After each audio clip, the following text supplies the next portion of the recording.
Good evening, people. Seriously, I'm gonna tell you one thing. అదేంటంటే either anyone saying no means దాని అర్థం no అని, and if they are saying maybe అంటే కూడా no అనే అర్థం. if they are keeping themselves silent అంటే అర్థం కూడా no. no means no అనే అర్థం. అంటే నోకి నో అనే అర్థం, కానీ వాళ్ళు సైలెంట్గా ఉన్నారు అంటే వాళ్ళు యాక్సెప్ట్ చేసినట్టు కాదు. అండ్ మేబీ మైట్ బీ అన్నారు అంటే అది నో అనే అర్థం. గర్ల్స్, ఎస్పెషల్లీ గర్ల్స్ ఎవరైనా వాళ్ళు యాక్సెప్ట్ చేశారు అంటే దాని క్లియర్ ఇండికేషన్ వాళ్ళు ఎస్ అని చెప్తున్నారు అని అర్థం. ఎస్ అని చెప్పారు అంటేనే ఎస్ అని తీసుకోండి.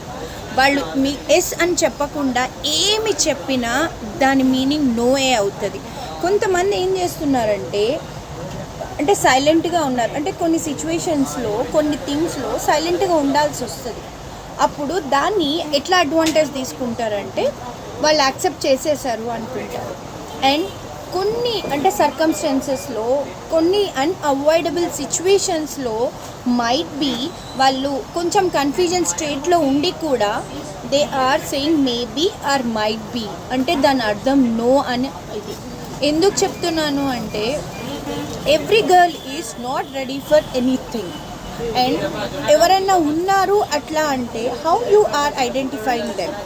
ఎవరిని మీరు ఐడెంటిఫై అయితే చేయలేరు. వాళ్ళు మేబీ సెన్సిటివ్ ఉండొచ్చు, ఎమోషనల్ ఉండొచ్చు, ఎట్లుంటారు అనేది కూడా మీరు చెప్పలేరు. ఎందుకంటే గర్ల్స్కి మూడ్ స్వింగ్స్ ఉంటాయని చెప్తారు కదా, చాలా రీల్స్లో కూడా చెప్తూ ఉంటారు కదా. మరి ఆ మూడ్ స్వింగ్స్ ఉన్న గర్ల్స్కి వాళ్ళకు కూడా ఎమోషన్స్ ఉంటాయి, వాళ్ళకు కూడా పెయిన్ ఉంటుందని ఎందుకు తెలియకుండా